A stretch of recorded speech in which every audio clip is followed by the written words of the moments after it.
Nang makabalik ang anak mula sa kanyang biyahe, ang tanging nais niya ay mayakap muli ang kanyang ina. Ngunit sa halip na matagpuang naghihintay ito sa bahay, may nakita siyang gumulat sa kanya. Nakatayo ito sa pintuan ng kapitbahay, payat na payat, may hawak na walang lamang pinggan at humihingi ng pagkain.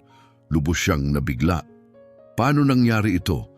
Lagi naman siyang nagpapadala ng pera buwan-buwan, ngunit ang matutuklasan niya ay yayanig sa kanya ng husto. Huminto si Ricky gamit ang kanyang magarang sasakyan. Ipinarada ito sa harap ng bahay na kanyang kinalakhan. 2 linggo lang siyang nawala, pero pakiramdam niya ay isang buong buhay ang lumipas.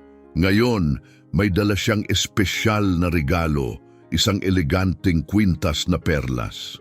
Naalala niyang minsang hinangaan ito ng kanyang ina sa isang magasin. Tinawag itong maganda, pero napakamahal na natili sa isipan niya ang sandaling iyon. At sa wakas, binili niya ito para sa kanyang ina.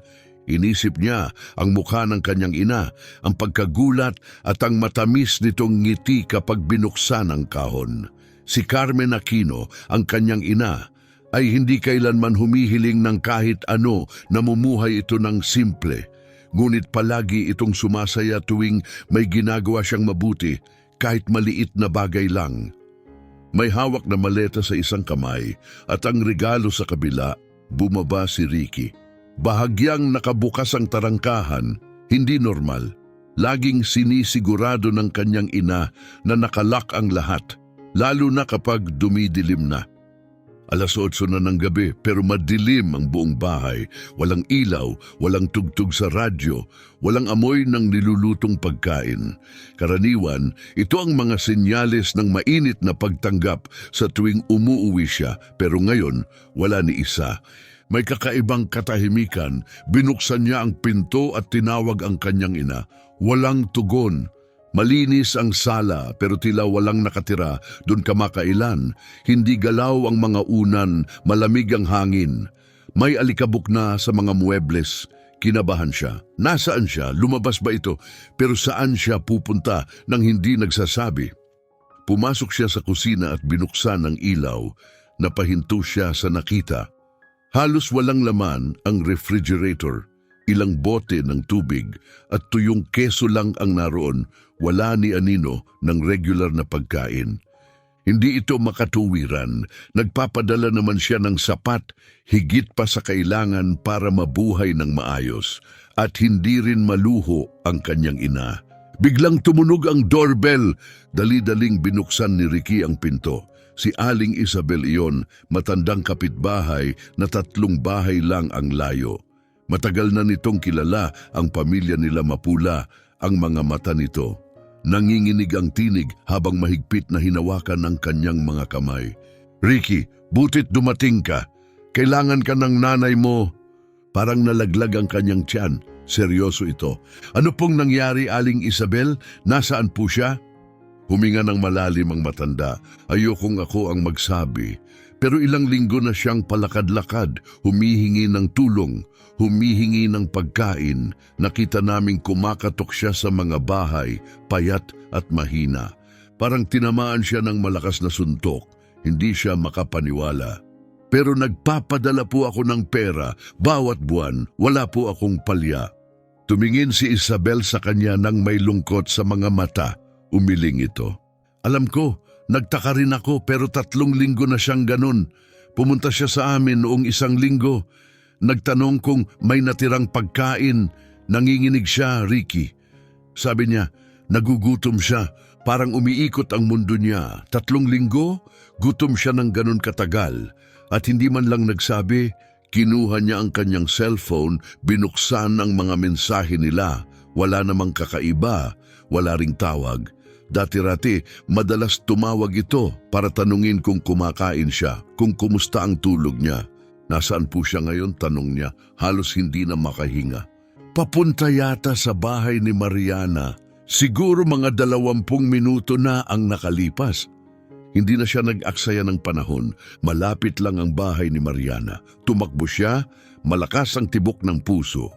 Bawat hakbang ay tila mas mabigat habang unti-unting nauunawaan ang katotohanan. Ang kanyang ina, ang babaeng siniguradong may pagkain siya kahit wala silang sapat, ngayon ay namamalimos para sa sarili. Hindi niya matanggap. Pagliko niya sa kanto, nakita niya ito sa ilalim ng madilim na ilaw sa poste, nakatayo sa pintuan ni Mariana, si Carmen Aquino. Ngunit ang babaeng iyon ay hindi na ang iniwanan niyang ina, 15 araw lang ang nakalipas. Mas matanda na ang itsura, mas mahina, nakayuko ang likod, nanginginig ang mga kamay habang may hawak na walang lamang pinggan. Sa ilang linggo lang, napakalaki ng pinagbago nito na halos hindi niya makilala. Ang damit na dati yakap na yakap sa kanyang katawan, ngayoy maluwag na, halos dumudulas mula sa kanyang balikat. Magulo ang kanyang puting buhok at ang mukha niya ay punong-puno ng pagod at lungkot. "Ma?" tawag ni Ricky. Dahan-dahang lumingon si Carmen Aquino sa boses. Nang magtagpo ang kanilang mga mata, agad na bumalong ang luha sa kanyang mga mata. Nanginig ang kanyang mga kamay at muntik nang malaglag ang pinggan, umurong siya ng isang hakbang, parang nahihiya, parang ayaw niyang mahuli sa ganong kalagayan. "Ricky, umuwi ka na," bulong niya, halos wala ng lakas, mahina, puno ng pag-aalinlangan at kahihiyan. Parang nabasag ang puso ni Ricky, agad niya itong niyakap. Napakagaan ng katawan ng ina, parang puputol sa kanyang bisig. Ramdam niya ang mga buto nito sa tela ng suot na damit. At doon siya tuluyang bumigay. Umiyak siya sa bisig ng anak, iyak na galing sa kaibuturan ng puso, parang nawala ang taon ng pagiging matatag sa isang iglap. "Pasensya ka na," aniya habang umiiyak. "Ayokong makita mo akong ganito. Hindi ko nais na mapahiya ka." Parang mga patalim ang kanyang mga salita. Mapahiya? Hindi. Siya, si Ricky, ang dapat humingi ng tawad, dapat magmakaawa sa kapatawaran. Paano niya hindi napansin ang pananahimik nito? Paano niya na-miss ang mga senyales? Lumabas si Mariana, ang kapitbahay sa pintuan, namumugto ang mga mata. "Ricky," mahinahong sabi nito, "ipasok mo siya. Kailangan niyang kumain. May niluto akong sopas. Mainit pa." Pumasok sila sa bahay ni Mariana. Mabagal ang bawat hakbang ni Carmen Aquino, tila wala ng lakas. Tahimik siyang umupo sa mesa. Sa kusina inilapag ni Mariana ang mangkok ng sopas sa harap niya.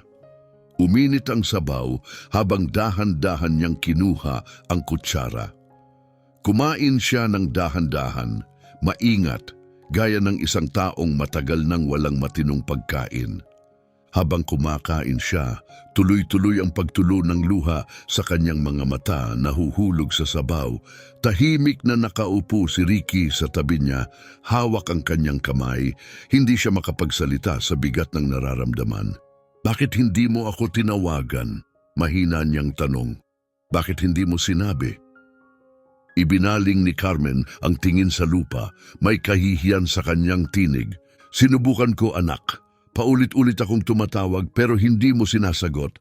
Akala ko, abala ka. Ayokong maging pabigat." Dahan-dahang isinuksok ni Ricky ang kamay sa bulsa ng kanyang lumat butas na bestida at kinuha ang cellphone nito. Basag ang screen, hindi na ito bumukas. Sa tulong ni Mariana, nag-login siya sa account ng kanyang ina mula sa computer at halos madurog ang puso niya sa nakita. Dos-dosen ng missed calls, napakaraming hindi nabasang mensahe. Lahat ay unti-unting naging mas desperado habang lumilipas ang mga araw. "Anak, gutom na ako." "Ricky, wala nang pagkain sa bahay. Tulungan mo ako, natatakot ako." Bawat linya ay parang suntok sa dibdib. Paanong hindi niya nakita ang mga ito? Kinuha niya ang sariling telepono at tiningnan ang settings. At nandoon nga, na-block ang numero ng ina. Na-block! Hindi siya makapaniwala, hindi niya ito ginawa, kailanman. Kaya sino? Ang sagot ay dumating gaya ng kidlat. Ingrid! Ang kanyang asawa, may access ito sa kanyang cellphone. Ipinagkatiwala niya rito ang lahat. Malamang ito ang nag-block sa numero. Pero bakit? Anong dahilan? Napatingin siya sa kanyang ina. Dahan-dahang inuubos nito ang sopas, nakapikit, parang ninanamnam ang bawat kutsara. Parang sagrado ang bawat subo na tila iyon na ang huli. At sa sandaling iyon, parang may nabasag sa kalooban ni Ricky. Nabigo siya. Bilang anak, bilang tagapangalaga, bilang taong dapat ay unang-unang nagtiyak na hindi maghihirap ang kanyang ina. Ngayon, kailangan niyang malaman ang buong katotohanan kahit gaano kasakit. Inilapag ni Mariana ang isang baso ng tubig sa harap ni Carmen at tahimik na umupo sa tapat. Wala nang ibang ingay kundi ang marahang kalansing ng kutsara sa mangkok. Kumakain pa rin ang ina ni Ricky. Mabagal, puno ng pasasalamat, parang kayamanan ang bawat subo. Hindi makalingon si Ricky, punong-puno siya ng guilt. Paano humantong sa ganito? Paano siya naging ganito kabulag? Nang matapos na ito, pinunasan ni Carmen ang kanyang bibig gamit ang likod ng kamay. Tumingin siya kay Ricky, taglay ang matang hindi lang gutom kundi pagod. Pagod sa matagal na pagdurusa ng mag-isa. Ma, marahang sabi ni Ricky, kailangan kong malaman ang lahat. Simula pa lang, kailan nagsimula ang lahat ng ito? Huminga ng malalim si Carmen. Nanginginig ang mga kamay sa kanyang kandungan. Ayokong sirain ang pagsasama niyo, anak. Alam kong pinaghirapan mo ang buhay mo. Mahina ang tinig. Pakiusap, sabi niya. Kailangan kong marinig. Ibinaling nito ang tingin, halos bulong ang sagot. Nagsimula ito mga 4 na buwan na ang nakakalipas. Pagkaalis mo papuntang abroad, sabi ni Ingrid, huwag daw akong mag-alala, siya raw ang bahala sa akin habang wala ka. Tumango si Ricky, malinaw ang alaala. Nasa ibang bansa siya noon ng halos 3 linggo. Siya pa mismo ang nagbilin kay Ingrid na alagaan ang kanyang ina buong tiwala. At sa simula, mahinang pagpapatuloy ng kanyang ina, parang ayos lang ang lahat. Madati-rati madalas siyang dumalaw. Mahinang bulong ni Carmen Aquino, nanginginig ang tinig. Tatanungin niya kung may kailangan ako, laging magalang. Pero habang tumatagal, may nagbago. Sinabi niya na sobra raw ang ginagastos ko, na nagpapadala ka nga ng pera pero hindi ko raw alam kung paano ito gamitin ng tama. Parang may malamig na buhol na nabuo sa sikmura ni Ricky. Sobra ang gastos. Maikaw na ang pinakamaingat sa pera sa lahat ng kilala ko. Alam ko, anak, tugon nito mahina, pero paulit-ulit niyang sinabi niyang siya na raw ang bahala sa pera ko. Para raw sa ikabubuti ko, kinuha niya ang card ko, ang mga password ko, lahat. Siya na raw ang mag-aasikaso ng lahat. Sumingit si Mariana, puno ng kontroladong galit ang tono. At mula noong araw na yon, Ricky, ni isang sentimo ng ipinapadala mo ay hindi nakita ng nanay mo. Dahan-dahang tumango si Carmen Aquino, wariin namin ng isang masakit na katotohanan. Kinontrol niya lahat. Pagkain, panlinis, kahit sabon. Sabi niya, nauubos ko raw agad. Sinubukan kong magtiis. Akala ko baka nahihirapan ka sa trabaho at ayaw mong mag-alala ako. Umiinit ang dibdib ni Ricky, galit na halos hindi niya mapigilan. Nahihirapan, hindi siya nahihirapan. Umaangat siya. Katatapos lang niya ng pinakamalaking kontrata sa buhay niya. Umaapaw ang pera at ang ina niya naniwalang kapos siya. Pagkatapos nilock niya ang pantry. Mahina pang sabi ni Carmen. Nilagyan niya ng padlock ang cabinet. Sabi niya may daga raw. Kapag bukas ang mga pagkain, maaakit sila. Daga? Singal ni Ricky. Makailan ka nagkadaga sa bahay? Alam ko, sagot nito. Pero ano pa bang masasabi ko? Asawa mo siya. Ayokong magkaroon kayo ng alitan. Akala ko lilipas din. Biglang tumayo si Mariana, naglakad papunta sa cabinet at bumalik na may hawak na plastic bag. Marahan niya itong inilapag sa mesa. Hiningi ng nanay mo na itago ko ito 2 linggo na ang nakalipas, paliwanag nito. Ayaw niyang makita ni Ingrid. Binuksan ito ni Ricky at gumuho ang mundo niya. Sa loob ay isang lumang kwaderno, matigas ang takip. Pagbukas niya, agad niyang nakilala ang sulat kamay ng ina. Marupok, nanginginig. Diary ito. Ma, ano to? Tanong niyang nanginginig ang boses. Pinunasan ni Carmen ang isang luhang tumulo. Nagsimula akong magsulat kasi pakiramdam ko nababaliw na ako, anak. Kailangan kong ilabas ang mga iniisip ko. Pero hindi ko tumaitago sa bahay. Baka makita ni Ingrid at magalit. Binuksan ni Ricky ang ilang pahina. May petsa ang mga entry, 2 buwan ang tanda. Tumawag si Ricky ngayon para kumusta ako. Sabi ko maayos ako para hindi siya mag-alala. Pero ang totoo, panis na tinapay lang ang kinain ko. Sabi ni Ingrid, masyadong mataas ang presyo sa palengke at wala kaming budget. Nagpatuloy siya sa pagbabasa, kumakabog ang dibdib. 3 araw na, tubig at crackers lang ang nakakain ko. Masakit ang tiyan ko, pero ayokong magreklamo. Ayokong maging pabigat sa anak ko. Nanginginig ang mga kamay ni Ricky. Bawat salita ay parang talim. Binuksan niya ang susunod. Kaarawan ko ngayon. Nagpitumpu na ako. Walang nakaalala. Umalis si Ingrid ng maaga at umuwi ng gabi. Nakakita ako ng lumang piraso ng cake sa basurahan at kinain ko masarap. Nabitawan niya ang kwaderno. Tumama ito sa mesa ng malakas. Tinakpan niya ang mukha. Humihingal sa bigat ng sakit. Nanlalamig ang buong katawan niya, 70 taong gulang, kaarawan ng ina, at nakalimutan niya, abala siya sa paglagda ng kontrata at ang ina niya, kumain ng tira sa basurahan. Anak, huwag ka nang umiyak, mahinang sabi ni Carmen, hinahaplos ang kamay niya. Ayos lang ako, nandito ka na. Hindi ma, bulalas niya, nanginginig ang tinig. Hindi ka ayos, walang kahit ano rito ang tama. Tumayo siya, naglakad pabalik-balik sa kusina, pilit inuunawa ang nangyari. Paano nangyari ito sa harap ko? Paano ko hindi nakita? Huminga ng malalim si Mariana. May isa ka pang dapat malaman. Napatigil si Ricky. Ano pa ba? Hindi lang ang nanay mo ang ginulo ni Ingrid.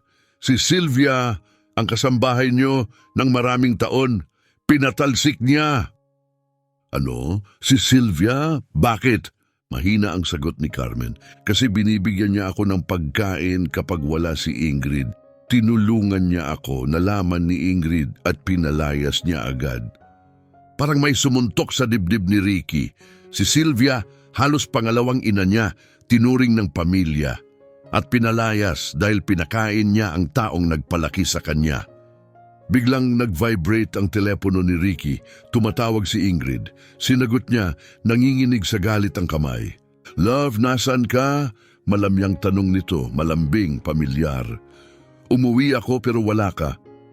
Ang tunong yon, maalaga, sanay, mapanlinlang, nakakasuya sa kanya ngayon. Nasa bahay ni Mariana, malamig niyang tugon. Kasama ang nanay ko. Sandaling katahimikan. Kasama si Donna Carmen, nandun siya? Oo, sagot ni Ricky, boses na parang yelo. Marami akong natuklasan, Ingrid, mga bagay na hindi mo kailanman inakalang malalaman ko. Malamig na sabi ni Ricky sa telepono. May katahimikan sa kabilang linya, mas mahaba ngayon. Ricky, tugon ni Ingrid sa wakas, nanginginig ang boses.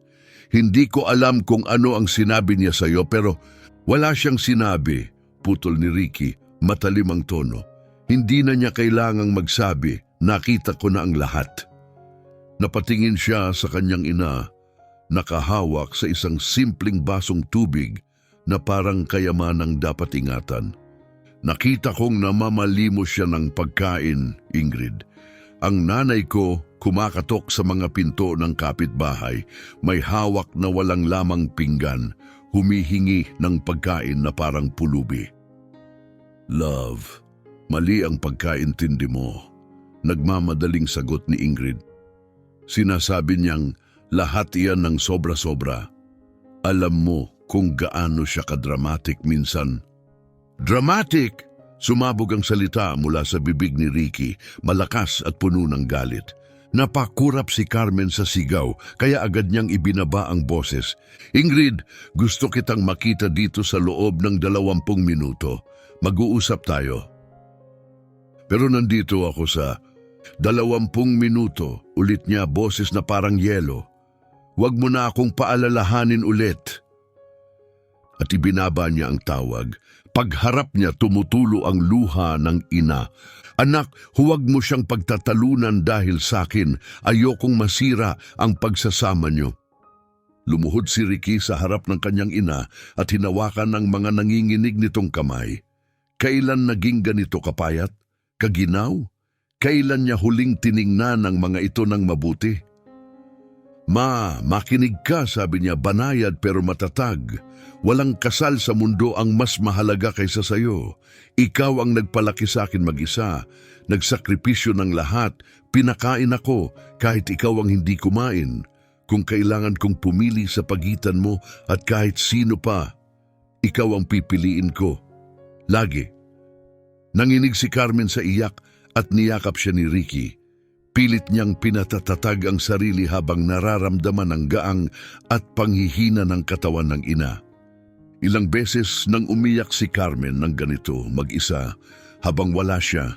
Ilang gabing gutom, ilang hapon na puno ng takot habang siya naman ay lumilipad sa iba't ibang bansa para sa trabaho. Sa gilid, pinunasan ni Mariana ang kanyang luha. Ricky, iuwi mo na siya, kailangan niyang magpahinga.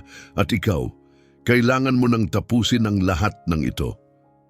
Maingat niyang inalalayan ang ina tumayo. Halos hindi makalakad si Carmen.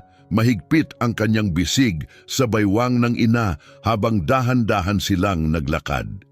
Salamat Mariana, mahina at paos, na wika ni Carmen, sa lahat. Huwag mo akong pasalamatan, sagot ni Mariana. Ito ang ibig sabihin ng pagiging tao. Habang naglalakad pa uwi, nakasandal si Carmen sa kanyang anak. Maliwanag ang kalangitan, puno ng bituin, malamig ang hangin. Dapat ay payapa, pero kay Ricky, pakiramdam niya ay ito ang katahimikan bago ang unos. Alam na niya ang katotohanan at wala nang magiging katulad ng dati. Pagpasok nila, binuksan ni Ricky ang lahat ng ilaw. Nanginig si Carmen not sa lamig kundi sa takot. Tinitingnan ang sariling bahay na parang lugar na hindi na niya kilala. Ma, umupo ka dito! Mahinang sabi ni Ricky, kukunin ko ang kumot. Umupo si Carmen sa sofa, nanginginig ang mga kamay. Pagpasok ni Ricky sa kwarto ng ina, napahinto siya. Halos walang laman ang silid, walang malinis na bedsheet. Bahagyang bukas ang aparador. 2 o 3 damit lamang ang nakasabit. Wala ang karamihan ng kanyang gamit. Binuksan niya ang mga drawer, wala. Sa ilalim ng kama, may lumang kahong sapatos. Sa loob, mga lumang larawan. Ilan ay naninilaw na sa tanda. Kinuha ni Ricky ang isa at sumikip ang dibdib niya. Larawan niya noong 5 taong gulang, nakaupo sa kandungan ng ina habang nagbe-bake ito ng cake. Hinayaan siyang dilaan ang kutsara. Ang saya sa mukha nilang mag-ina, puro saya, puro buhay. Tumingin siya sa ina, ang marupok, takot, halos matunaw na katawang nasa sala at hindi niya maunawaan kung paano ito nauwi sa ganitong pagdurusa. Isinuksok niya ang litrato sa bulsa at kinuha ang pinakamakapal na kumot. Pagbalik niya, nakatingin si Carmen sa sariling mga kamay na parabang hindi kanya. Ipinulupot niya ang kumot sa balikat ng ina at umupo sa tabi nito. Ma, kailangan nating mag-usap bago dumating si Ingrid. Pakiusap, sabihin mo sa akin ang lahat. Dahan-dahang tumango si Carmen. Gaya ng sabi ko, kinontrol niya lahat. Pero may iba pa mga bagay na hindi ko masabi noon. Ano pang mga bagay? Malumanay na tanong ni Ricky. Huminga ng malalim si Carmen, pilit pinatatatag ang sarili. Sinasabi niya sa mga kapitbahay na nalilito na raw ako, na gumagawa ako ng mga kwento, na mahina na ang memorya ko. Nagngingit-ngit ang panga ni Ricky. Sinabi niya yon? Oo, bulong ni Carmen. Isang araw, pumunta ako kay Donna Celia para humingi ng tulong. Tiningnan niya ako na parang naaawa. Sabi niya, alam na raw niya ang kalagayan ko, na sinabi ni Ingrid na makakalimutin na raw ako, na nagsasalita ako ng kung ano-ano. Kalokohan, singhal ni Ricky. Ang talas ng memorya mo kaysa sa kahit sino. Alam ko anak, bulong ni Carmen, pero pinaghahandaan niya ang lahat. Kung magsumbong man ako sa kahit sino, iisipin nilang guni-guni lang matanda na ako. Bigla tumunog ang doorbell. Pagbukas ni Ricky ng pinto, isang babaeng nasa 50 anyos, ihip ng buhok na kulay abo at namumugtong mga mata ang nakita niya. Si Sylvia. "Ricky," halos hingal nitong sabi, "pwede ba akong pumasok? May kailangan akong sabihin sa'yo?" Nagmamadali siyang pinapasok ito. Agad tumakbo si Sylvia kay Carmen at niyakap ito ng mahigpit. Pareho silang umiiyak, mahihinang hikbi ang narinig sa pagitan nila. "Tuna Carmen," bulong ni Sylvia, "salamat sa Diyos at dumating ang anak mo. Salamat sa Diyos." Umupo si Sylvia at nagsalita ng sunod-sunod, parang matagal nang nakakulong sa dibdib ang mga salita. "Pasensya ka na, Ricky, kung hindi ako nauna. Natakot ako, pero kailangan mo nang malaman ng totoo." "Nakikiusap ako," sabi ni Ricky. "Ikwento mo." 2 buwan na mula nang tanggalin ako, nagsimula si Sylvia nanginginig. "Noong araw na iyon, maaga akong dumating, may dala akong bagong tinapay. Pagpasok ko sa kusina, nakita ko ang nanay mo, mahina, napakapayat. Binigyan ko siya ng tinapay na may butter. Kinain niya ng napakabilis. Parang ilang araw siyang gutom, naawa ako ng sobra." Napayuko si Carmen, nahihiya. Pagdating ni Ingrid, patuloy ni Sylvia, sumabog siya. Sinabi niyang sinisira ko raw ang diet ng nanay mo. Pinakikialaman ko raw siya, doon mismo niya ako pinalayas. "Diet?" sigaw ni Ricky. "Hindi kailanman nag-diet ang nanay ko." "Palusot lang niya yon," umiiyak na sabi ni Sylvia. "Pero may mas malala pa, mas malala, sobra. Parang may lumubog na bato sa sikmura ni Ricky." "Ano yon?" halos pabulong niyang tanong. 2 linggo matapos niya akong paalisin," wika ni Sylvia nanginginig. "Bumalik ako isang gabi para kunin ang naiwan kong gamit at nakita ko ang nanay mo sa likod bahay, naghahalungkat ng basura." Parang nawalan ng hangin si Ricky. "Bibasura?" bulong niya. "Naghahanap siya ng tira-tira," sabi ni Sylvia. "Nagkaroon sila ng barbecue dito nung araw bago iyon. Tinapon nila lahat. Nakita ko ang nanay mo. Pinipili ang malamig, tuyong piraso ng karne mula sa basurahan." Nanginig si Carmen sa iyak. Tumayo si Ricky, nagpapaikot-ikot sa sala. Mahigpit ang pagkakahawak sa buhok niya. Pilit inuunawa ang bangungot na ito. Pero bago pa man siya makaisip, ang kanyang ina naghahalukay ng basura para lang may makain. Habang ang asawa niya ay nagpa-party at umiinom ng mamahaling alak kasama ang mga kaibigan, hindi niya maisip, hindi niya matanggap, parang bangungot. "Pinatuloy ko siya nung gabing iyon," patuloy ni Sylvia. "Dinala ko siya sa bahay ko.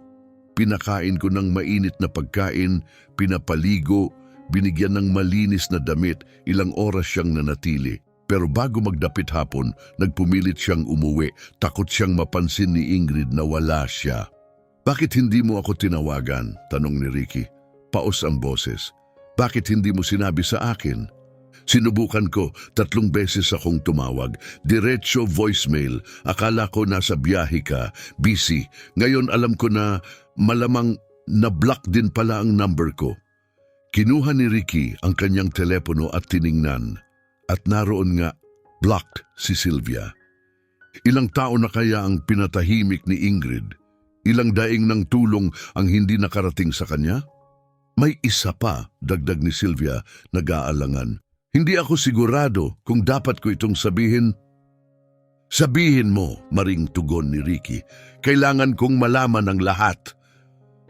"May narinig akong usapan minsan." Tumatawa siya habang kausap sa telepono. Sabi niya, "Sa wakas, natanggal ko na ang matandang yun. Nagsisimula na akong mag-ipon para mailagay siya sa home for the aged."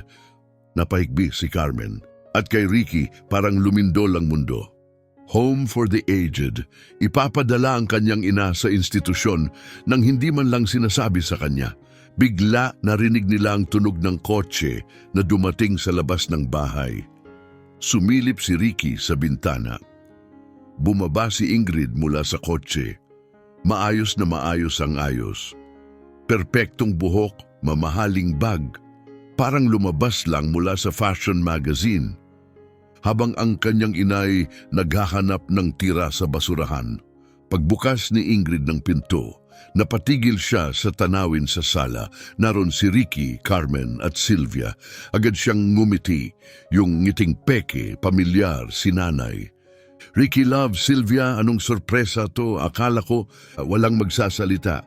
Parang punyal ang boses niya, matulis, malamig, matatag. Napakurap si Ingrid. Ano raw? Ang sabi ko, tumahimik ka. Ulit ni Ricky, lumapit. Ngayon, makikinig ka. Walang pagsingit, walang palusot, makikinig ka lang. Nagkrus ng braso si Ingrid, pilit tinatago ang kaba. Umigting ang mukha niya. Iyon na ang ekspresyon kapag hindi niya nakukuha ang gusto niya. Sige, mataray niyang sabi nung magsalita ka na. Nasaan ang perang ipinapadala ko buwan-buwan para sa nanay ko? Nasa ligtas na lugar, mabilis niyang tugon. Ako ang nag-aasikaso. Hindi naman niya alam kung paano pamahalaan yon. Ligtas saan? Sa isang account na ako mismo ang nagbukas para sa ikabubuti niya. Para sa kabutihan niya, tumaas ang boses ni Ricky, puno ng galit. Habang kumakain siya ng tira sa basura, Ingrid. Sa basura? O siya, depensa ni Ingrid.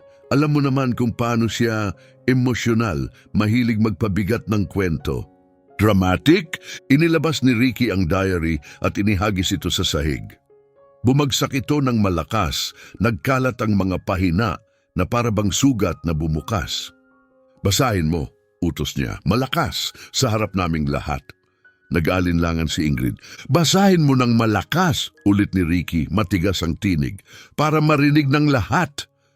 Pinulot ito ni Ingrid, binuklat at nagsimulang magbasa, tila nangungutya pa. Birthday ko ngayon, 70 taon na ako, nakahanap ako ng cake sa basura at kinain ko, masarap. Sumunod ang katahimikang mabigat, nakakabingi. Tinitigan siya ni Ricky, nanginginig ang boses. Araw ng kaarawan niya yon. Habang nasa salon ka, ginagastos ang perang pinaghirapan ko. Ang nanay ko'y naghahanap ng cake sa basurahan. Hindi ko alam na birthday niya, pautal na sagot ni Ingrid. Hindi mo alam, singhal niya. 5 taon ka nang nakatira rito. Dahan-dahang tumayo si Carmen. Nangangatog ang katawan, kaya lalapitan sana siya ni Ricky, pero tinaas niya ang kamay. Gusto niyang gawin ito ng mag-isa. Humarap siya kay Ingrid, mahina ang katawan pero matatag ang mata. Alam mo kung ano ang pinakamasakit? Mahina niyang sabi. Hindi ang gutom, hindi ang lamig, kundi kung paano mo ako tingnan na parang wala akong halaga. Parang abalang gusto mo nang mawala. Binigay ko ang lahat sa anak ko. Namatay ang ama niya, nagtrabaho ako ng 2 trabaho para lang mabuhay kami. Gabi-gabi akong gising nung may sakit siya. Ibinenta ko pa ang singsing ko sa kasal para makapag-aral siya. Tuloy-tuloy ang luha niya pero hindi na tinag ang tinig. At ikaw, pinakasalan mo ang lalaking pinalaki ko ng may pag-ibig, sakripisyo at dangal. Tinamasa mo ang bunga ng lahat ng pinaghirapan ko at tinrato mo ako na parang basura. Binuka ni Ingrid ang bibig para sumagot pero wala siyang nasabi. Tiningnan siya ni Ricky at sa unang pagkakataon, hindi na niya nakita ang babaeng minahal niya noon. Nakita niya ang isang estranghera, isang babaeng nagsinungaling, nanira at sinaktan ang taong walang laban. Alam mo ba kung ano ang gagawin mo ngayon? Tanong niya, boses ay nakakatakot sa katahimikan nito. Aakyat ka ngayon, mariing sabi ni Ricky, malamig pero matatag ang tinig. Iimpake mo ang lahat ng gamit mo at aalis ka sa bahay na tubukas ng umaga, tatawagan ka ng abogado ko. Napatawa si Ingrid, mabilis at mapait. Pinalalayas mo ako. Oo, dahil sa kanya, singhal niya itinuro si Carmen. Hindi, sagot ni Ricky, malamig ang boses, dahil sa'yo. Dahil sa ginawa mo, dahil sa pinili mong pagkatao. Lumingon-lingon si Ingrid sa sala at doon lang niya napansin, wala siyang kakampi. Bawat mukha, nakatingin sa kanya ng may galit, panlilibak o pagkadismaya. Huminga siya ng malalim, inagaw ang kanyang mamahaling bag at dumiretso sa pinto. Pagkalapit, lumingon siya at sa huling sandali nagpakawala ng huling lason.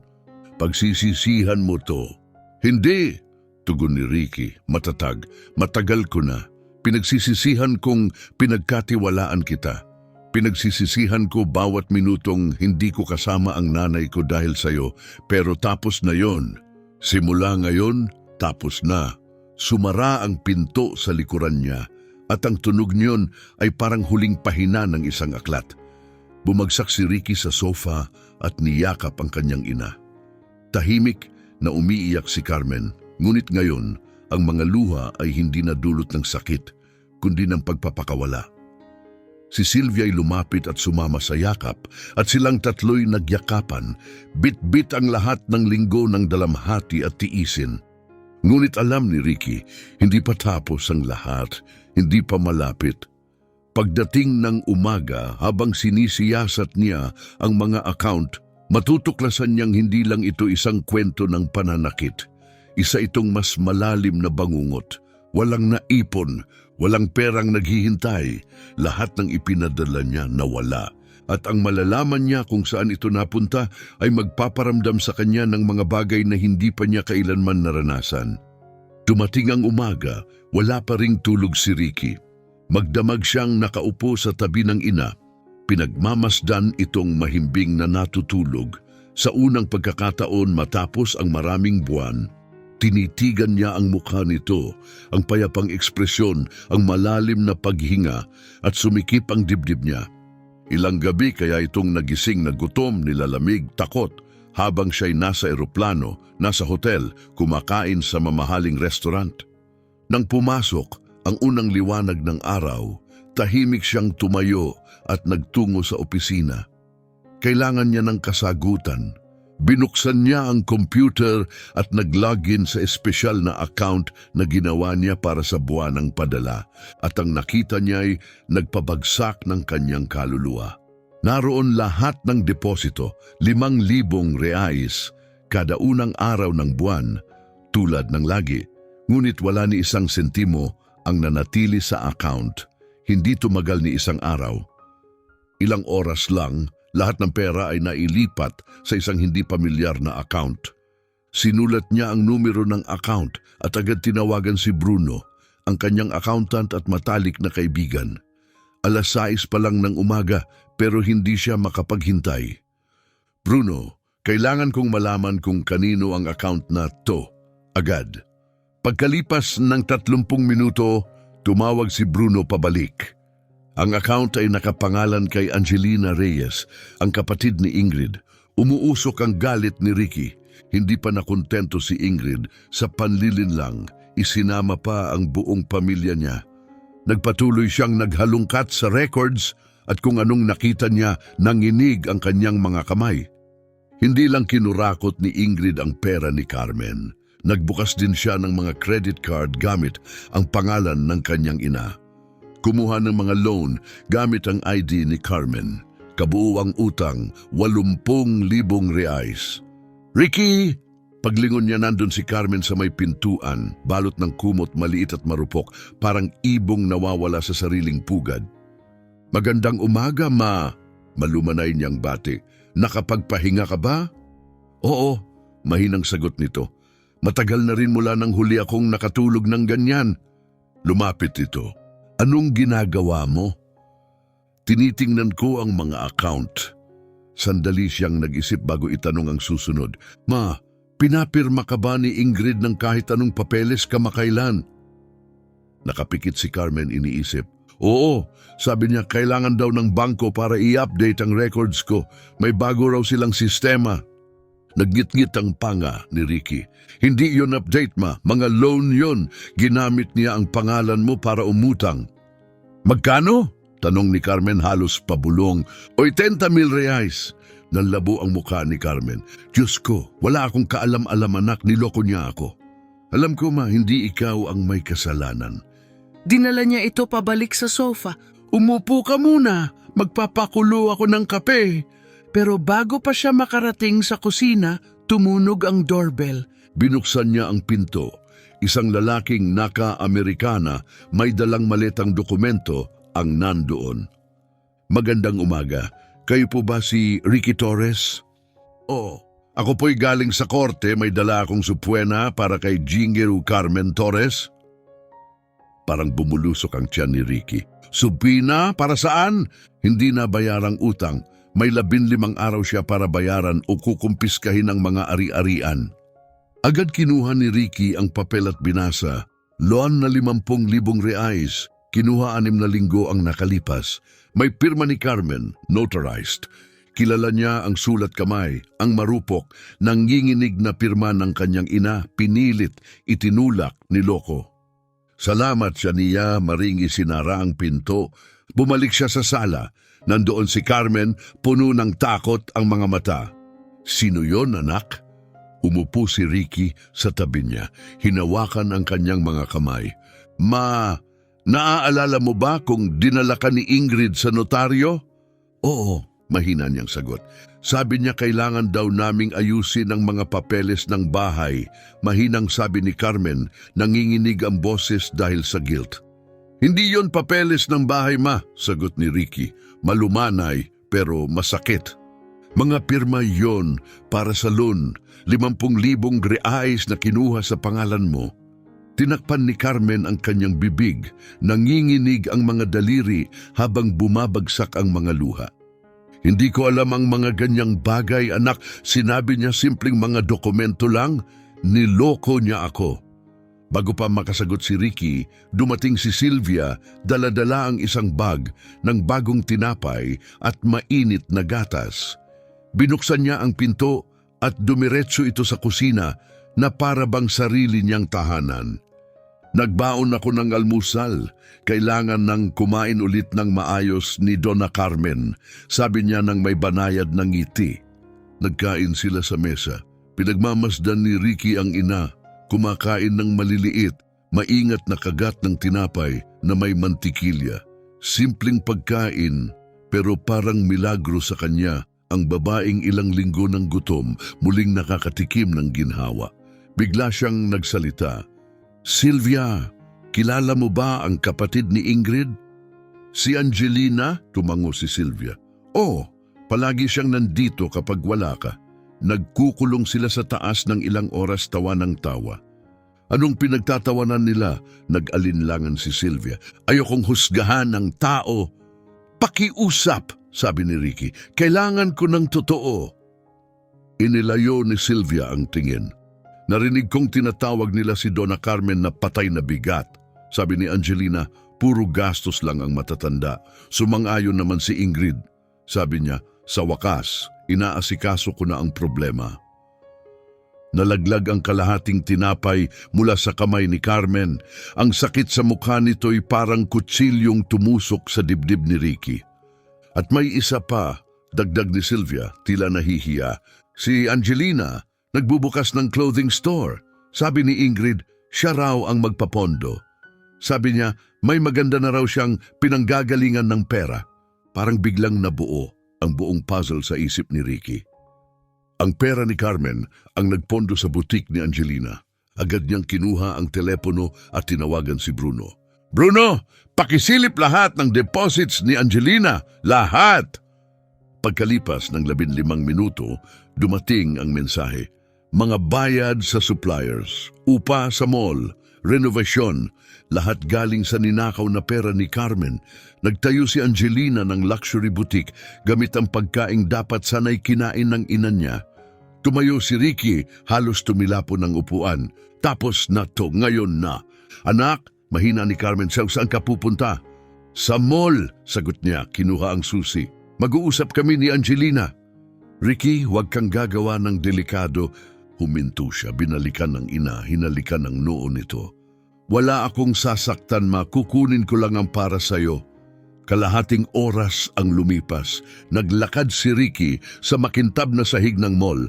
Nasa second floor ang boutique ni Angelina. Malalaking glass windows, eleganteng interior, mga damit na halatang mahal. Lahat ng ito, pinunduhan ng gutom ng ina niya. Pumasok siya, nandoon si Angelina, perpekto ang ayos, naka-makeup, naka-high heels, tumatawa habang tinutulungan ng customer. Nang makita siya, ngumiti ng peking charm. "Ricky, surprise! Dumalaw ka para makita ang bago kong shop?"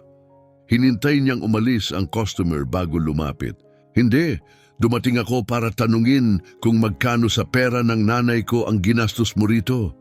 Nag-iba ang mukha ni Angelina, naalis ang ngiti na parang tinanggal ang maskara. "Hindi ko alam ang sinasabi mo." Ipinakita ni Ricky ang phone, ang listahan ng bank transfers. 100,000 reais, ninakaw mula sa account ng nanay ko at nilipat sa'yo. Lahat dito mo ginastos. Nagsalubong ang kilay ni Angelina, umasta ng matapang. Hindi naman niya kailangan yon. Nakaupo lang siya buong araw. Napakuyom ng kamao ni Ricky. "Hindi niya kailangan," matigas niyang sagot. "Gutom na gutom ang nanay ko habang naglalagay ka ng chandelier dito." Bumaling si Angelina, nagtaas ng kilay.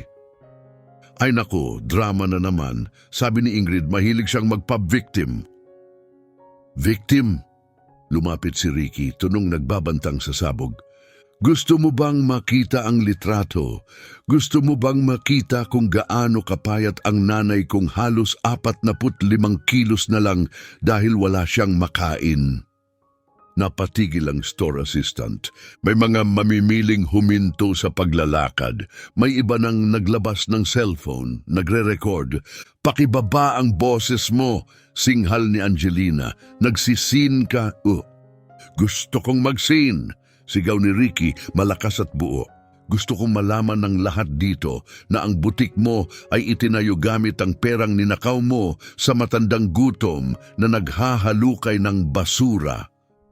Huminto ang buong hallway, tumahimik ang lahat, nakatutok ang mga kamera kay Angelina. Namula siya, pula ng hiya, ng takot, ng inis. "Wala kang ebidensya," pilit niyang saad, nanginginig na ang boses. "Walang ebidensya?" Binuksan ni Ricky ang makapal na folder na dala niya. "May hawak akong bank statements." Matatag na sabi ni Ricky, boses ay malamig ngunit kontrolado. "Mayroon akong mga peke at fraudulent loan applications. May mga saksi akong handang tumistigo at may mga abogado akong nakahandang kasuhan kayo ng kapatid mo para sa fraud, identity theft at elder abuse." Nanlabo ang mukha ni Angelina. Pilit niyang pinananatili ang composure pero lumusot ang takot sa kanyang tinig. "Ricky, huwag tayong magpadalos-dalos. Mag-usap tayo ng maayos. Pwede nating ayusin to." "Ayos na," malamig niyang tugon. "May 48 oras ka para ibalik ang bawat sentimo, lahat.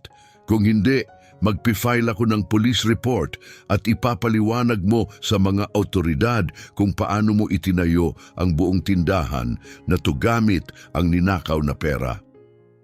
Tumalikod siya, naglakad papunta sa pinto, ngunit bago lumabas, huminto siya sandali. "May isa pa, Angelina," sabi niya, tumitig ng diretso sa babae. "Mas mahalaga ang nanay ko kaysa sa lahat ng damit sa tindahang to. Higit pa sa buong mall na to. Kung may kahit isang hibla ka ng pagkatao, maiintindihan mo yon." Lumabas siya habang pinagmamasdan ng maraming tao. May ilan na pumalakpak, ang iba bumulong-bulong. Marami ang nagpatuloy sa pagre-record ng video. Hindi na niya inintindi. Hayan ang mundo na makita, hayan ang lahat na malaman ang ginawa ni na Ingrid at Angelina. Habang nagmamaneho pa uwi, tumawag si Bruno. "Ricky, naghukay pa ako ng kaunti. Baka gusto mo munang umupo bago ko sabihin." "Sabihin mo!" "Hindi lang pera ng nanay mo ang kinuha ni Ingrid. Nagbukas siya ng offshore account sa pangalan niya. May laman na mahigit 200,000 reais. Mutik nang sumwerve si Ricky sa kalsada. 200,000? Paano niya nailipat nang hindi ko nalalaman? "May isa pa," dugtong ni Bruno. "May nabili na siyang plane ticket, one way, pa Portugal. Alis niya next week." Humigpit ang hawak ni Ricky sa manibela. Ayun pala ang plano niya. Manakawan sila, tumakas, iwan si Carmen na may utang, gutom, mag-isa at walang tutulong. Ngunit may nakalimutan si Ingrid. Hindi powerless si Ricky. May connection siya, may pera siya, at ngayon may dahilan siya. Hindi na lang ito tungkol sa pera. Ito ay tungkol sa hustisya, tunay na hustisya. Pagdating niya sa bahay, nadatnan niyang sina Carmen at Sylvia ay nasa kusina, nagluluto ng cake. Ang amoy ng vanilla ay kumalat sa buong bahay. Mainit, pamilyar, nakakaaliw. Nakita niyang nakangiti si Carmen, naghalo ng butter, isang tunay, malambot na ngiti na matagal na niyang hindi nakita. Pagtingin nito kay Ricky, may saya sa mata, ngunit may kunting pag-aalala rin. Naasikaso mo ba lahat, anak? Hindi pa, ma, pero maayos ko. Hindi niya sinabi ang buong katotohanan dahil nang buksan niya ang kayumangging envelope na dumating kaninang umaga. Matutuklasan niyang hindi lang pera ang ninakaw ni Ingrid. May mas mahalaga pa. Nakaupo sa desk niya ang simpleng kayumangging envelope, walang return address. Pangalan lang niya ang nakasulat. Dumating ito habang nasa mall siya, habang abala si Carmen at Sylvia sa kusina, masaya at nagkukwentuhan. Kinuha ni Ricky ang envelope at nagtungo sa opisina. May kutob siyang masama ang laman, maingat niyang binuksan. Nandun ang isang makapal na tumpok ng dokumento, legal, stamped, notarized. Habang binabasa niya, naramdaman niyang nawala ang lupa sa ilalim ng kanyang mga paa. Property transfer deed, ang bahay na kinalakihan niya, ang bahay na pinaghirapan ng ina niya ng 40 taon na ilipat sa pangalan ni Ingrid. Petsa ng pirma, 3 linggo ang nakalipas. Pirma ni Carmen, mabagal, hindi pantay, parang pinilit o pinwersa. Sa ilalim ng envelope may sulat mula kay Fernando, kanilang kapitbahay. Ricky, akala ko dapat mong malaman, ilang linggo na ang nakalipas, nakita kong hinihila ni Ingrid ang nanay mo papunta sa notaryo. Umiiyak si Donna Carmen, sinasabi niyang ayaw niyang pumirma. Hinawakan siya ni Ingrid at halos kalad ka rin papasok. Nabahala ako, kaya hiningi ko sa pinsan ko, nagtatrabaho siya doon, na kumuha ng kopya ng mga papeles. Ipinapadala ko sa iyo. Fernando, napakapit si Ricky sa gilid ng mesa para hindi matumba. Ninakaw ni Ingrid ang bahay ng nanay niya, ang tanging tahanan, ang tanging seguridad na mayroon ito. Tahimik na bumukas ang pinto ng opisina. Lumapit si Carmen, may dalang maliit na plato ng bagong lutong cake. Anak, nagdala ako. Kakarating lang sa oven. Mabilis na tinago ni Ricky ang mga dokumento. Ngunit hindi siya naging sapat na mabilis. Nakita ni Carmen ang mga notarized papers at napatigil siya para bang tumigil ang buong mundo. Nanginginig ang mga kamay ni Carmen, halos mabitawan ang plato. Ano to? Tanong niya, halos hindi marinig ang boses. Napabuntong hininga si Ricky, wala nang dahilan para magtago. Mapakiusap, umupo ka muna. Marahan siyang umupo sa silya at dahan-dahang inilapag ni Ricky sa harapan niya ang dokumentong nagsasaad ng paglipat ng titulo ng bahay. Binasa ni Carmen ang bawat linya, unti-unting sumisid sa mga salitang legal. Pagdating sa dulo, nanatili siyang tulala, nakatitig, hindi makapaniwala. Ang bahay, bulong niya. Kinuha niya ang bahay ko? Sinubukan niya. Mahinang sagot ni Ricky, pero hindi yan tatagal. Kitang-kita sa pirma, pinilit, hindi yan papasa sa korte. Umiling si Carmen, nanginginig ang boses. Naalala ko yung araw na yon. Sabi niya, kailangan lang daw para sa record sa City Hall. Sabi niya kung hindi ako pumirma, maaari akong ma-penalize. Baka ma-report pa ayokong lumikha ng gulo. Hindi ko alam, tahimik na pumatak ang luha sa kanyang pisngi. Ang bahay na to lang ang meron ako, Ricky. Dito ka ipinanganak. Dito nagtanim ng mangga ang tatay mo sa likod. Lahat ng litrato, lahat ng alaala ko, nasa mga pader na to. Lumuhod si Ricky sa harapan niya at hinawakan ang malamig nitong mga kamay. Walang kukuha ng bahay na tumula sa'yo, pangako. Hindi habang buhay pa ako. Tiningnan siya ni Carmen, puno ng sakit ang mga mata. Paano nagagawa ng isang tao ang ganong kalupitan? Bulong niya. Paano niya nagawang tanggihan ang tirahan ng isang matandang babae? Bago pa siya makasagot, tumunog ang doorbell. Binuksan ni Ricky ang pinto at tumambad sa kanya ang maliit na grupo ng mga pamilyar na mukha, sina Isabel, Mariana, Fernando, Celia at ilan pang mga kapitbahay. Tahimik silang nakatayo, seryoso ang ekspresyon. "Ricky," sabi ni Isabel, "pwede ba kaming pumasok? May mahalaga kaming kailangang sabihin." Nagtipon sila sa sala. Si Carmen, bagaman umiiyak pa rin, ay pumasok at naupo. Sumama rin si Sylvia, ramdam ang bigat ng sandali. Lumapit si Fernando. "May nadiskubre kami ngayong umaga, kailangan niyong marinig." Kumunot ang noo ni Ricky. "Ano yun?" Cecilia naman ang nagsalita. "Hindi lang si Donna Carmen, ginawa rin to ni Ingrid sa ibang matatanda." Napakunot ang tiyan ni Ricky. "Anong ibig mong sabihin?" "Noong nakaraang linggo," paliwanag ni Celia, "nadiskubre ni Donna Teresa na inubos ng apo niya ang kanyang pensyon. Sinabing siya raw ang mag-aasikaso ng pera pero ginastos lahat." Sumingit si Isabel. "At si Seu Geraldo, peke ang pirma sa luan na kinuha ng anak niya. Si Donna Rosa naman, ginawa rin yun ng pamangkin niya laganap na ito." "May iba pa?" tanong ni Ricky gulat. "Oo," madiing sagot ni Fernando. "At alam namin kung saan ito nagsimula. Si Ingrid nagtuturo." "Nagtuturo?" "Tinawag niyang Family Financial Management," paliwanag ni Fernando. "Nagrenta siya ng maliit na hall, nag-advertise online, may bayad ang klase, pero hindi ito tungkol sa payo. Isang manual to kung paano manloko. Kinuha ni Mariana ang kanyang telepono. Sumali ako sa WhatsApp group nila, nagpapanggap na interesado. Tingnan mo to." Ipinasa niya ang cellphone kay Ricky. Nag-scroll siya sa mga screenshot. "I-block ang number ng nanay sa phone ng anak." Simulan ang chismis na makakalimutin na siya para bumuo ng kwento. Una, kontrolin ang account. Susunod, kunin ang ari-arian. Kalupitan na ipakaging itinuro, ibinenta parang business course. Hindi makapagsalita si Ricky. "Ilan ang nabiktima?" "Hindi bababa sa 15 pamilya," sagot ni Fernando. 15 matatanda na pinagdaanan ng nanay ko? Tumango si Isabel, mabigat ang tingin. "Baka mas marami pa." Lumingon ang lahat kay Carmen na dahan-dahang tumayo. Bagaman mahina, may bumalik na ningning sa kanyang mga mata. Isang tapang na matagal nang natulog. "Hindi natin pwedeng hayaan tong magpatuloy," matigas niyang sabi. "Hindi lang ito tungkol sa akin, ito'y para sa ating lahat. Para sa mga magulang na tahimik na nagtitiis habang ang mga pinalaki nila ang mismong nananakit sa kanila." Umpisa ni Ricky pero pinigilan siya ni Carmen.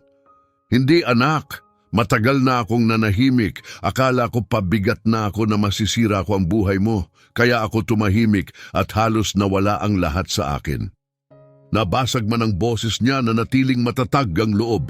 "Pero ayokong manahimik muli. Hindi ko hahayaan ang ibang ina na maranasan ang naranasan ko. Hindi ko hahayaan na huli na ang lahat bago madiskubre ng mga anak nila ang katotohanan." Naramdaman ni Ricky ang pagkirot sa dibdib.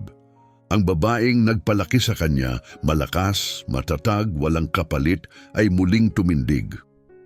"Ano ang gusto mong gawin, ma?" Huminga ng malalim si Carmen. "Gusto kong magsampa ng kaso. Gusto kong isumbong. Gusto kong malaman ng lahat kung ano ang ginawa niya. Hindi lang sa akin, kundi sa lahat ng pamilyang to." Sandaling katahimikan. Pagkatapos may pumalakpak. Mahina sa simula hanggang sa lumakas. Pinunasan ni Isabel ang luha. Tumayo si Mariana at nyakap si Carmen ng mahigpit. Lumapit si Fernando kay Ricky, may ngiting puno ng paggalang. "Laging palaban ang nanay mo," sabi niya. "Alam ko," bulong ni Ricky. "Nakalimutan ko lang kung gaano siya kalakas." Tumayo si Celia. "Hindi kayo nag-iisa. Wala sa atin ang nag-iisa. Aayusin natin ang lahat. Iipunin natin ang bawat pahayag, bawat biktima, bawat boses." "Nandito na lahat ng ebidensya," mariing sabi ni Ricky. "At ngayon, haharapin na ng babaeng yon ang mga bunga ng ginawa niya. Sa loob lang ng ilang oras, ang tahimik nilang bahay ay naging pugad ng pagkilos.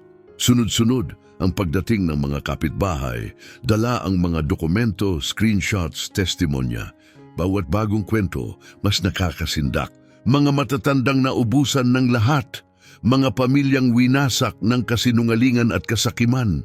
Hindi tumigil si Sylvia sa paggawa ng kape, hindi siya umupo ni minsan.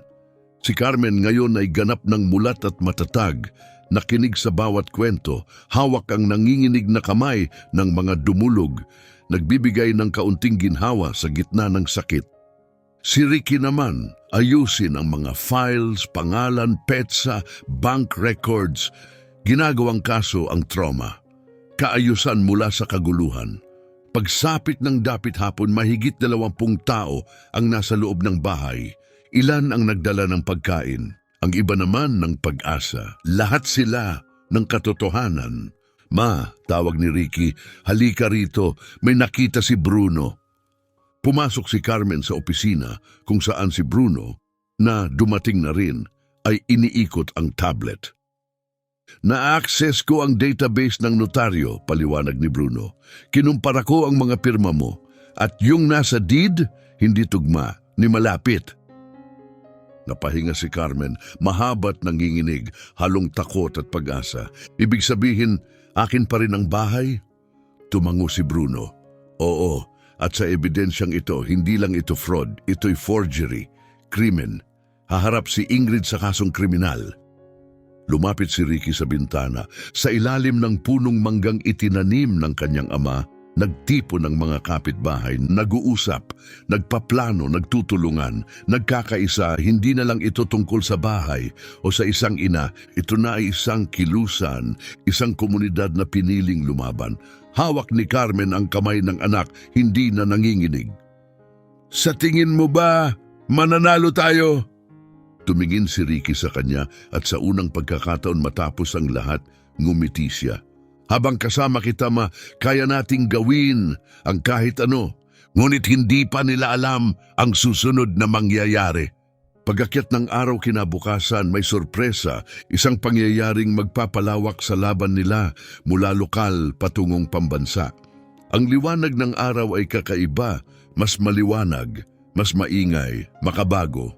Nagising si Ricky sa walang tigil na pag-vibrate ng cellphone. Para itong Pasko, puno ng tawag, mensahe, notifikasyon. Groggy pa siya nang tingnan ito, punong-puno ng tags at mentions. May nag-upload ng video ng komprontasyon niya kay Angelina sa mall. Viral. Mahigit 2 milyong views, magdamag lang. Mga komentong nagbabaha, pinagdaanan din ng lola konto. Nawala rin ng pensyon ng tatay ko. Kailangan nating protektahan ng mga matatanda. Tumakbo si Ricky papunta sa kusina. Nandoon na si Carmen, tahimik, umiinom ng kape, nakatanaw sa bintana. Kalma ang muka, mapayapa. Magandang umaga, ma, bati niya. Tumingin si Carmen at ngumiti, isang tunay buong ngiti na abot hanggang mata. Magandang umaga, anak. Umupo si Ricky sa tapat niya, di pa rin makapaniwala. Nasa social media na ang kwento mo, viral tayo, lahat pinag-uusapan to. Dahan-dahang tumango si Carmen. Tumawag si Isabel kanina, pati raw ang may-ari ng panaderya, pinag-uusapan tayo. Ayos lang ba sa'yo yun? Maingat na tanong niya. Inabot ni Carmen ang kamay niya. Ayos lang, kasi kung kahit isang tao lang ang maligtas sa pinagdaanan ko, kung may isang anak lang na magising sa oras, then lahat ng ito, sulit. Nangilid ang luha sa mga mata ni Ricky. Naalala niyang muli ang lakas ng ina. Ma, mahina niyang sabi, may gusto akong gawin natin ngayon. Simple lang. Ano yon? Gusto kong mag-bake tayo ng chocolate cake. Yung tinuro mo nung bata ako, yung para kay dad. Napaluha si Carmen, luha ng tuwa, hindi ng sakit. Yung laging hinihiling niya tuwing linggo, yun mismo. Ngumiti siya, pinisil ang kamay ng anak. Gustong gusto ko yan, anak. Ginugol nila ang buong umaga sa kusina. Mula sa memorya, dinikta ni Carmen ang recipe. Si Ricky naman, halo dito, tapon doon, parang nung bata pa. Tawa si Carmen nang sobra ang chocolate. Pilit siyang pinagsabihan ng sobrang bilis maghalo para silang sumayaw, mag-ina, sabay, gaya ng dati. Parang bumalik ang oras, bago ang pagkakanulo, bago ang mga peking pirma, balik sa panahong asukal at tsokolate ang sukatan ng pagmamahal. Alam mo anak, wika ni Carmen habang pinapasok ang cake sa oven. Ano yun ma? Sa mga nakaraang buwan, natutunan kong ang pinakamasakit na gutom. Hindi gutom sa pagkain, kundi gutom sa koneksyon, sa kausap, sa pakiramdam na mahalaga ka sa isang tao. Tumahimik ang paligid, ang katotohanan ng mga salita niya ay mabigat. Yumuko si Ricky, bawat salita parang suntok sa dibdib. Akala ko sapat na yung pagpapadala ko ng pera, bulong niya. Pero ang kailangan mo pala ako, yung presensya ko, boses ko. Hinaplos ni Carmen ang mukha ng anak. Hindi mo ako binigo, anak. Lumilikha ka ng kinabukasan. Lagi kong naintindihan yon. Pero hindi ko nakita ang mga palatandaan. Anak, makinig ka. Matatag ang tinig ni Carmen. Bumalik ka, tumindig ka para sa akin. Yon ang mahalaga. Yinakap ni Ricky ang kanyang ina. Sa paligid nila, amoy ng bagong lutong cake. Sa labas, pinapanood sila ng buong mundo. Sa loob, isang pamilya ang muling binubuo. At sa kaibuturan ng puso ni Ricky, alam niyang totoo ito. Panalo na sila. Matagal ko nang nararamdaman na may mali, mahinang sabi ni Carmen. Sa kaibuturan ko, alam kong may masamang ginagawa si Ingrid, pero nanahimik ako. Lumingon si Ricky, naguguluhan. Anong ibig mong sabihin? Nakikita ko kung gaano ka kasaya, anak, sa asawa mo, sa karera mo, sa buhay na pinaghirapan mong buuin. At tinanong ko ang sarili ko, sino ba ako para sirain yon? Para lasunin ang kasiyahan mo sa pamamagitan ng pagsasabi ng masama tungkol sa asawa mo? Kaya nanahimik ako. Inisip ko, baka mas mabuting ako na lang ang magtiis para makalaya kang mabuhay. Dumulo ang mga luha sa pisngi ni Carmen. Pero ngayon ko lang naisip, makasarili rin pala yon. Akala ko matatag ako. Akala ko pinoprotektahan kita. Pero ang totoo, sinasaktan ko lang ang sarili ko. At unti-unti kitang tinutulak palayo. Hindi ko namamalayan. Yumakap si Ricky sa kanyang ina. Tahimik silang nagyakap sa kusina, parehong lumuluha, habang sa background ay naamoy ang mainit, matamis na aroma ng chocolate cake mula sa oven. Pagkatapos, tumunog ang doorbell. Lumapit si Ricky sa pinto at napatigil si Ingrid. Ngunit wala na ang kanyang pamilyar na maayos at makinis na anyo. Namamaga ang mga mata sa iyak, gusot ang damit, magulo ang buhok. Ricky, pakiusap, kailangan kitang makausap. Wala na tayong dapat pag-usapan. 5 minuto lang, yun lang hinihiling ko. Papasarado na sana si Ricky ng pinto nang marinig niya ang banayad na boses mula sa likuran. Pasukin mo siya, anak. Sigurado ka? Oo, kailangan niyang magsalita. At ako, kailangan kong makinig. Tahimik na pumasok si Ingrid, hindi alam kung saan uupo. Itinuro ni Carmen ang sopa. Umupo si Ingrid sa isang dulo, si Carmen sa kabila. Si Ricky ay nakatayo sa gilid, nakatawid ang mga braso, mapagbantay. Dona Carmen, simula ni Ingrid, nanginginig ang boses, hindi ako narito para magdahilan, narito ako para humingi ng tawad.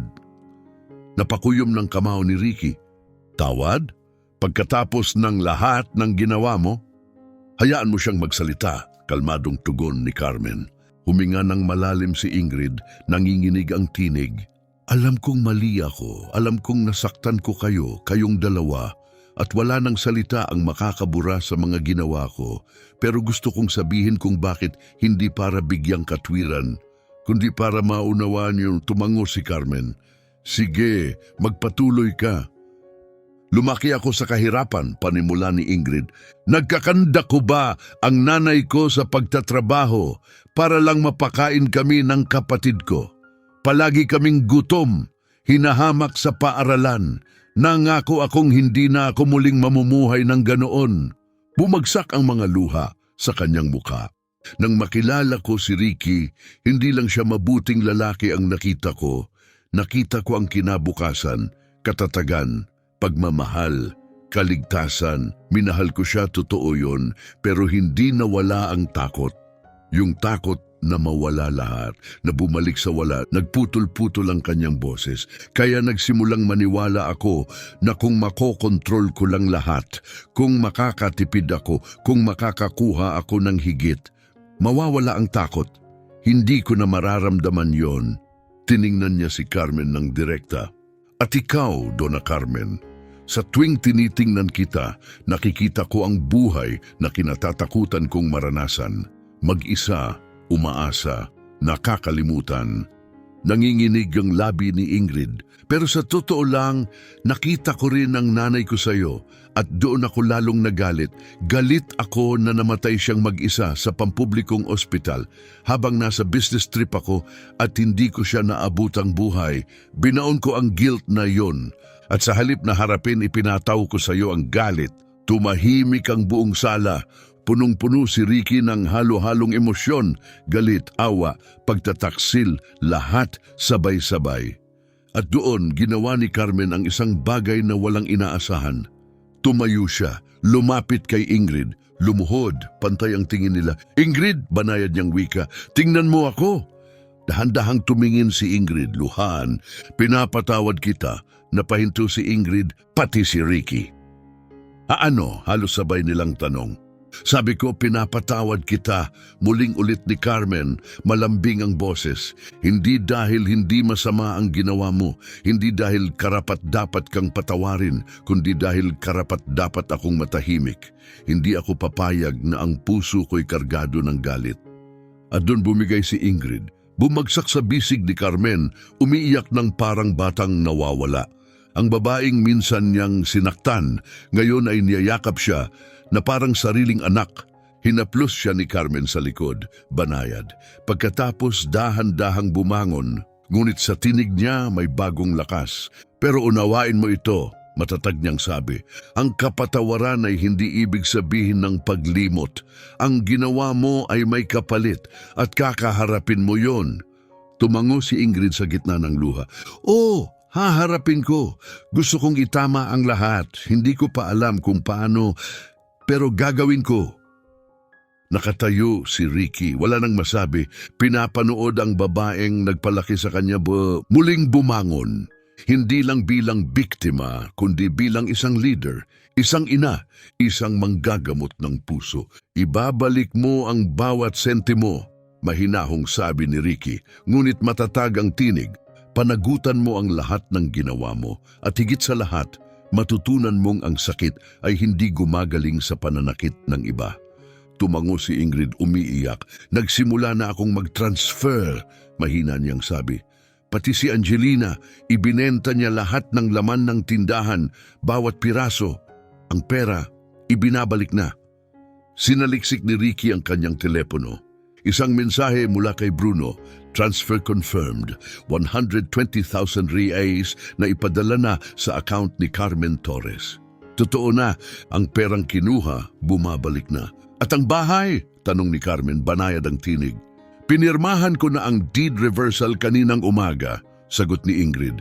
Sa'yo na ulit ang bahay, legal, opisyal, ipaparehistro na ngayon sa notaryo. Tumayo siya at hinarap si Ricky, marahang tumingin sa mga mata nito. Aalis na ako, babalik sa bayan namin. Kailangan kong muling buuin ang buhay ko. Malayo rito, pero bago ako umalis gusto kong sabihin ito, patawad taos puso. Paglingon niya kay Carmen, may lungkot at respeto. Donna Carmen, kayo ang pinakamalakas na babaeng nakilala ko. At Ricky, napakapalad mo na ikaw ang anak niya. Nang magsara ang pinto sa likod niya, niyakap ni Ricky ang ina. Bakit mo siya pinatawad? Bulong niya. Ipinatong ni Carmen ang ulo sa balikat ng anak at mahinang sinabi, dahil ang galit ay parang batong pasan sa puso. At masyado na akong maraming bato na binuhat nitong mga nakaraang buwan. Pagod na ako, anak. Gusto kong mabuhay ng magaan at malaya. Biglang may naamoy silang kakaiba, parang medyo sunog. Nagkatinginan silang dalawa at nagmadaling tumakbo sa kusina. Binuksan ni Ricky ang oven, handa sa sakuna, ngunit ang bumungad sa kanila ay isang perpektong lutong chocolate cake, kulay ginto, tulad ng mga cake sa kanyang kabataan. Habang mainit pa, hinati ito ni Carmen at inabot ang unang piraso sa anak. Pagkagat niya, lahat ng alaala bumalik. Parang 5 taong gulang ulit, parang kakauwi lang mula sa paaralan. Parang yakap, parang pagmamahal. Perpekto ma, sabi niya, nangilid ang luha sa mga mata. Ngumiti si Carmen. Gaya mo anak, perpekto, eksaktong kung sino ka. Habang kumakain pa sila ng cake, muling tumunog ang doorbell. Binuksan ni Ricky, isang reporter ang nasa harapan, may mikropono sa kamay, cameraman sa likod at news van sa kalsada. Ricky Torres, tanong ng babae, ako si Luz mula sa Rede Nacional. Viral na ang video ng pagtutuos ninyo ni Angelina sa mall. Pinag-uusapan na ito sa buong bansa. Handa ba kayong ibahagi ang buong kwento? Lumingon si Ricky patungo sa kusina. Nasa may pintuan si Carmen, suot ang apron na may pulbos ng tsokolate. Ngumiti siya, may konting pag-aalinlangan ngunit puno ng tapang. Tumango siya. Panahon na para gawing inspirasyon ang sakit. Panahon na para marinig ang boses ni Carmen, ang boses ng libu-libong inang pinatahimik. Gabi ng Huwebes, prime time. Tumigil ang Brazil. Magkatabing nakaupo sina Ricky at Carmen sa ilalim ng maiinit na ilaw ng studio. Ngunit may nagbago. Wala na ang pagod sa mukha ni Carmen, pinalitan ito ng tahimik na tapang. Hindi siya mukhang biktima, mukha siyang isang babaeng nakaligtas at handang magsalita. Dona Carmen, marahang tanong ni Luz, ang host, handa po ba kayong ibahagi ang pinagdaanan ninyo nitong mga nakaraang buwan? Huminga ng malalim si Carmen. Hinawakan ni Ricky ang kanyang kamay sa ilalim ng mesa. At pagkatapos nagsimula siya, walang iniwasang detalye. Gutom, takot, pagmamakaawa, paghahalukay sa basura, pagkakakulong sa sariling tahanan, lahat inilahad. Kinunan ng kamera ang nanginginig na tinig, ang panginginig ng kamay, ang luha. Pero nakuha rin nila ang kanyang katatagan. Sa buong bansa, nanood ang mga pamilya ng tahimik. Ilan hinawakan ng kamay ng kanilang mga magulang. Ilan pumahid ng luha. Dahil hindi lang si Carmen ang narinig nila. Narinig nila ang kanilang mga ina. Ang kanilang sariling kwento.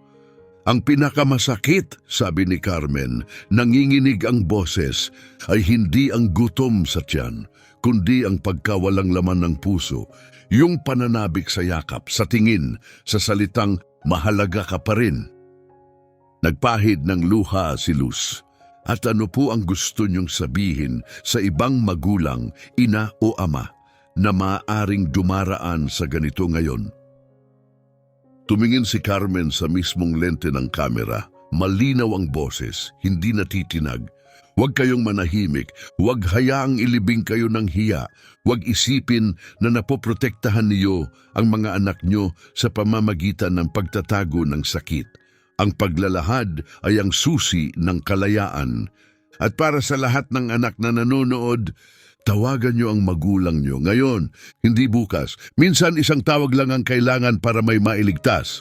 Sumabog online ang broadcast sa loob ng 15 minuto. Naging #1 trending topic sa buong Brazil. Hindi dahil sa drama, kundi dahil tinamaan nito ang isang sugat na matagal nang tinatago ng bansa.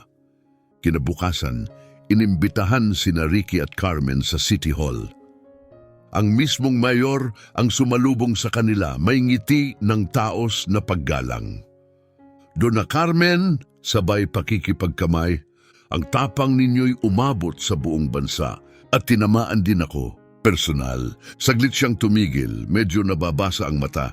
Ang sariling ina ko, pinagdaanan rin ang halos katulad nito. Bago siya pumanaw, sana nagsalita siya, sana may nakinig. Hindi ko agad nakita, mahinang sabi ng mayor, na mamanhid ang tinig sa damdamin. Pero kaya kong pigilan ng iba na maranasan ng parehong sakit at may gusto sana akong imungkahi. Ikinabig niya ang kanyang laptop palapit sa kanila. Sa screen ay isang detalyadong plano para sa isang support center para sa matatandang nasa panganib. Isang lugar kung saan maaari silang ligtas na magsumbong ng pang-aabuso, makatanggap ng tulong mula sa mga psychologist, abogado at social workers. Sa itaas ng dokumento nakabold, Carmen Aquino Support Center, napahawak si Carmen sa dibdib. Sa pangalan ko, ngumiti ang mayor, hindi lang sa pangalan mo, ikaw ang magiging coordinator. Dahil sino pa ba ang mas karapat dapat mamuno sa ganitong advokasya kundi ang taong tunay na dumaan dito? May nakita si Ricky sa mata ng kanyang ina. Isang liwanag na matagal na niyang hindi nakita. Hindi lang ito kaginhawaan, hindi lang ito pagka-proud, ito'y layunin. Tinatanggap ko, mahinang tugon ni Carmen. Isang maaraw na Sabado ng umaga, binuksan ang Carmen Aquino Support Center. Daan-daang tao ang dumalo, mga kapitbahay, mga biktimang nabigyang inspirasyon ng kwento ni Carmen, mga opisyal, mga mamamahayag, pero higit sa lahat ang mga matatanda sa wakas lumalapit, humihingi ng tulong. Pinutol ni Carmen ang pulang ribon gamit ang mga kamay na dati nanginig sa gutom, ngayon ay matatag, puno ng layunin. Umalingaw-ngaw ang palakpakan, umagos ang luha, ngunit ito'y luha ng tuwa, luha ng tagumpay, luha ng katotohanang hindi nasayang ang lahat. Sa unang buwan pa lang, 120 kaso ang natanggap ng sentro. 120 buhay, hindi natahimik. Gamit ang bahagi ng perang nabawi mula kay Ingrid, nagtatag si Ricky ng permanenteng pondo para patuloy na tumakbo ang center. Bumalik si Sylvia, hindi na bilang kasambahay, kundi kanang kamay ni Carmen, katuwang sa pamumuno. Magkasama silang bumibisita sa mga tahanan, nakikinig sa mga kwento, nagdadala ng pagkain, init at pag-asa. Ang mga kapitbahay naging volunteers.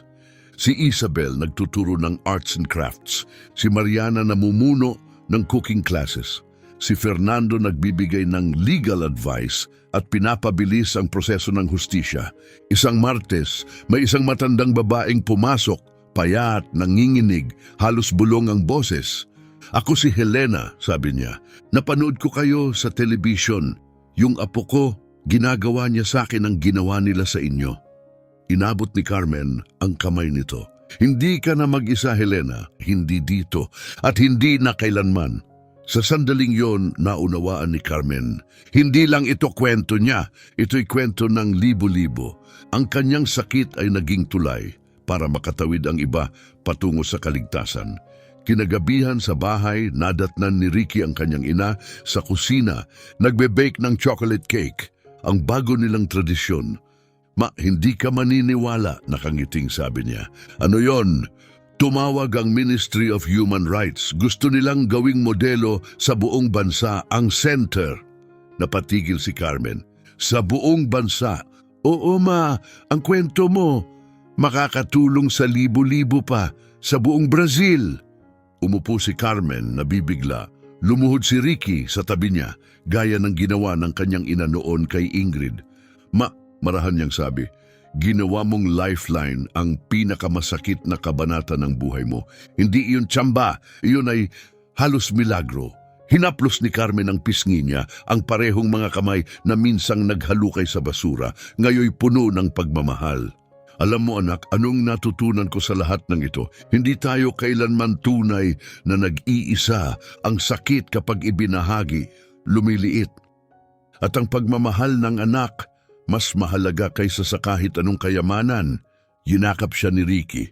"May natutunan din ako, bulong niya, na ang pera na walang presensya, walang halaga, na ang tagumpay na walang pamilya, walang saysay, at na ang tunay na mayaman, hindi yung may laman ang bangko, kundi yung may punong puso." Nagyakapan sila sa kusinang amoy tsokolate at puno ng pangalawang pagkakataon. Sa labas, sinag ng araw ang lumukob sa paligid. Umupo si Ricky sa ilalim ng punong mangga na itinanim ng kanyang ama noon. Mula sa bahay, bumungad ang tawanan. Pagpasok niya, nakita niya si Carmen na papalibutan ng mga bata, mga apo ng mga tinulungan niya noon. Tuwing Sabado, bumibisita sila kay Lola Carmen. Naghahati siya ng cake, nagkukwento, nakikinig na parang sagrado ang bawat salita. Tumayo si Ricky sa pintuan, puno ang puso. Tumingin si Carmen, ngumiti, pinakaliwanag ng ngiting nakita niya kailanman. Kinagabihan, tahimik na sila sa sala.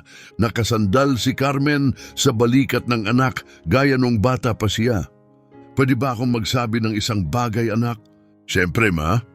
Wala akong gustong baguhin sa pinagdaanan ko. Lumingon si Ricky, nagulat. Anong ibig mong sabihin? Kung hindi ako nasaktan, hindi ko matatagpuan ang layunin ko. Hindi ko matutulungan ang lahat ng taong yun. At higit sa lahat, hindi kita muling makikitang ganito, ganap, totoo. Minsan, hinahayaan tayo ng Diyos na maglakad sa dilim para matutunan nating maging ilaw sa iba. Hinawakan niya ang kamay ng anak. At alam mo pa, mas masaya ako ngayon kaysa kailanman. Kasi alam ko, may anak akong tunay na nagmamahal sa akin. May dahilan ako para bumangon tuwing umaga. At alam kong mahalaga ang buhay ko. Hinalikan siya ni Ricky sa noo. Mahalaga ka, ma, palagi. Hindi ko lang agad nakita. Pumikit si Carmen, mapayapa, buo. Pangako, anak? Anong pangako, ma? Kapag nagkaanak ka, ikwento mo sa kanila ito. Ikuwento mo ang tungkol sa lola nila. Sabihin mong pahalagahan ang matatanda. At huwag kailanman hayaang manatiling hindi nasasabi ang pagmamahal. Pangako. At kung sakaling wala na ako balang araw, pangako mong itutuloy mo ang sentro, ibigay mo ang boses sa mga taong walang boses. Huwag kang magsalita ng ganyan, ma. Pangako. Pangako. Nagyakapan sila, tahimik, punong-puno ng pagmamahal, hanggang sa makatulog si Carmen sa balikat ng anak. Pinagmasdan siya ni Ricky, may luha sa mata. Hindi na siya mukhang biktima, mukha na siyang bayani. Gabing yon sa buong Brazil, may mga anak na tumawag sa kanilang mga ina. Mga anak na babae bumisita sa kanilang ama. Mga matatanda nagsimulang magsalita. Mga pamilya naghilom muli dahil ang kwento ni Carmen hindi lang kanya. Kwento ito ng lahat. Paalala na ang pagmamahal ay hindi nasusukat sa ingranding kilos, kundi sa presensya. Na ang matatanda hindi dapat kinakalimutan, kundi pinararangalan. At ang pinakamahihinang tinig, madalas ang may pinakamalalim na katotohanan. Sa mismong kaarawan ni Carmen, mahigit 5,000 matatanda na ang natulungan ng center. Umakyat na sa 14 na lungsod ang programa. At sa bawat isa sa mga lugar na iyon, nananatili ang pamana ng isang babaeng minsang ginutom. Ngunit ginawang pag-asa ang gutom, ginawang kilusan ang katahimikan, at ginawang walang hanggang alaala ang kanyang sakit.